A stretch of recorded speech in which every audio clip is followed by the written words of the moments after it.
My name is Linda de Beer and I would like to tell you a little bit about South African business and some interesting stats about the South African economy. Firstly, it's important to realize that we're the biggest economy on the African continent and also the 25th biggest economy in the world if you measure it by GDP.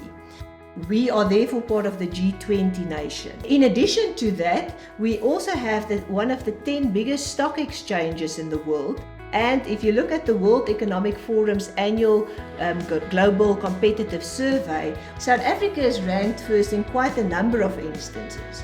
Our legal rights, the quality of our accounting and auditing standards or our reporting standards, and also with the best run stock exchange in the world. In addition to that, we ranked first when it comes to the priority insofar as the protection of minority shareholders are concerned. We're number 2 when it comes to the quality of how our private institutions are run and also the availability of financial services. And maybe one more stat that you might be interested in is that we're number 8 out of the 148 countries when it comes to the efficiency and effectiveness of our markets. There's quite a bit of additional stats that you can also access on the website. If I drill another layer deeper, maybe 2 very important aspects for business people. In South Africa, for quite a number of years already, we have already adopted international financial reporting standards. In other words, our listed and non-listed companies prepare financial statements using these internationally recognized standards. Why is that important? It's important because more than 100 countries in the world have already adopted these standards, and that means that when you read a set of financial statements in South Africa, it's written in a language that's spoken in more than 100 countries, and you can therefore rely on it. If you then add to that the fact that our auditors use international standards on auditing to audit the financial statements, that means that we firstly have a person or people that give assurance that you can rely on those numbers that you've read, and that they do that work in terms of internationally recognized standards, which is a very important comfort that it gives to investors.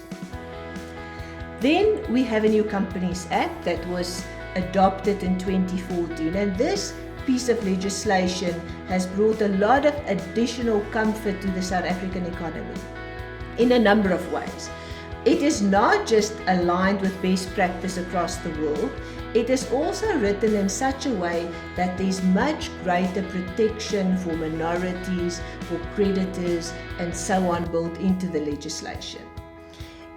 Furthermore, a very important feature of our new Companies Act is that it makes distinction between big and small companies. So it forces big companies to comply with a higher grade or higher degree of governance for better protection, but it makes it easier for small companies.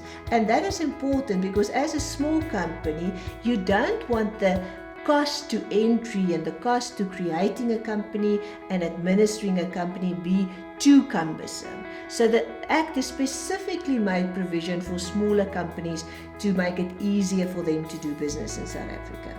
In addition to that, our Companies Act has also built in a much stronger stakeholder inclusive model. What that means is that companies under our Act are not just meant to do what's best for the company, but they also have to consider the rights of others. For example, society, the environment, and so on.